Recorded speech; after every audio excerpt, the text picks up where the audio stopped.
Hey everyone, Aisha here. So today I want to talk about the topic, should you make things right? You might be wondering, what are you talking about? Make what right? So what I'm saying is if you get pregnant unexpectedly, unplanned, and you will be a single mom, should you make things right by marrying the father of your baby? Should you make things right by trying to form a relationship in order to be able to raise your child in a two-parent household?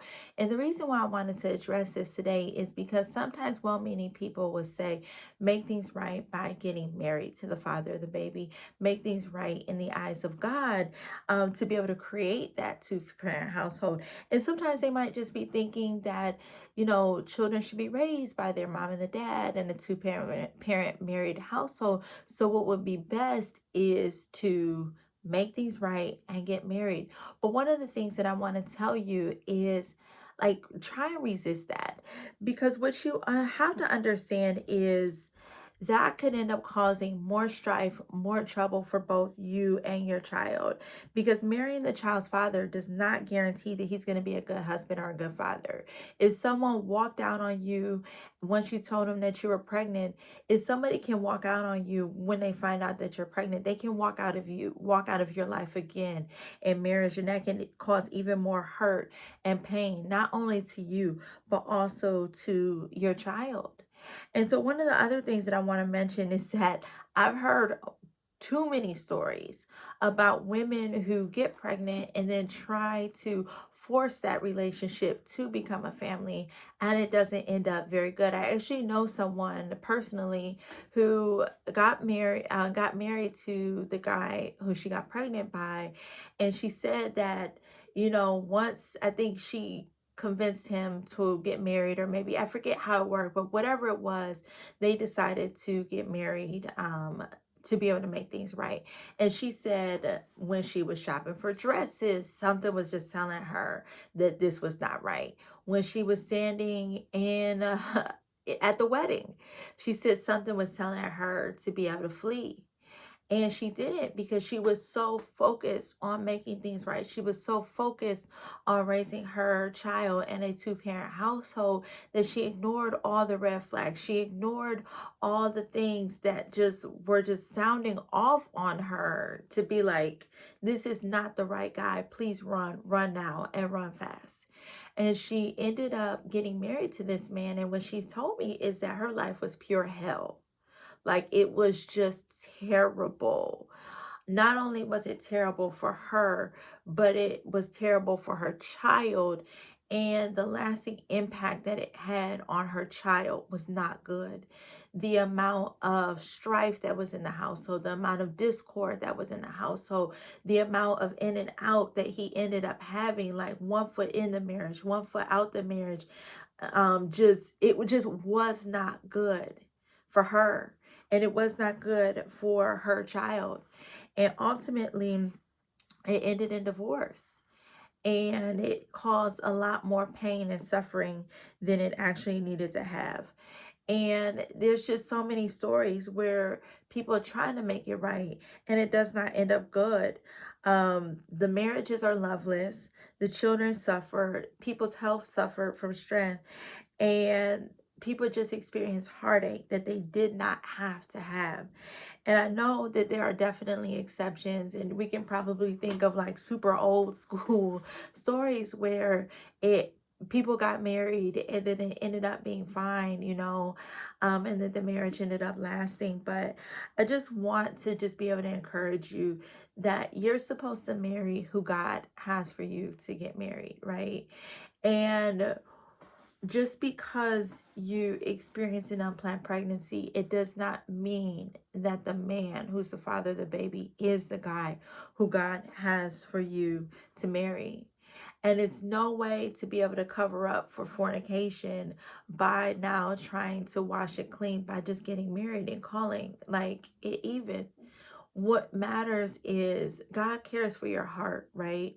And what matters is true repentance, acknowledging that fornication, asking for repentance, and then asking God to give you the grace to be able to raise your child in a way that is good and pleasing to you. Ask God to give you the grace to live a celibate life until He brings the man that He has for you to marry into your life, and who will ultimately be an amazing stepfather to your child. Like, ask God to give you the grace to live holy before Him, right? And to fulfill the will of Him. And so ask God to give you the grace to be able to live your life for Christ. And instead of trying to make it right by marrying someone who God didn't intend for you to marry. I mean, if He did intend for you to marry him, then that's one thing. But if He did not call you to marry him, then marrying him isn't going to make the situation right. If anything, it can make things worse.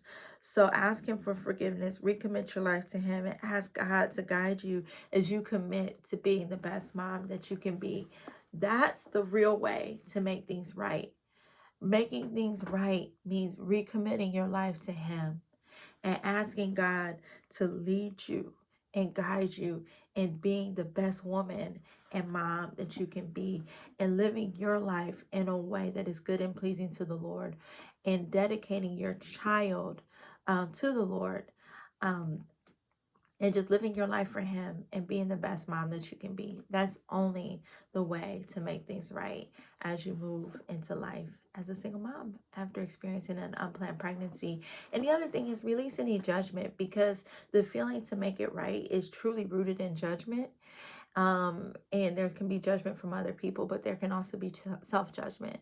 So you have to forgive yourself. Forgive yourself for choosing the wrong man. Forgive yourself for, being in the situation. But that's the only way that you can move forward, is walking in forgiveness towards yourself, not allowing the judgment of others to impact how you see yourself, and just committing to live your life for Christ going forward.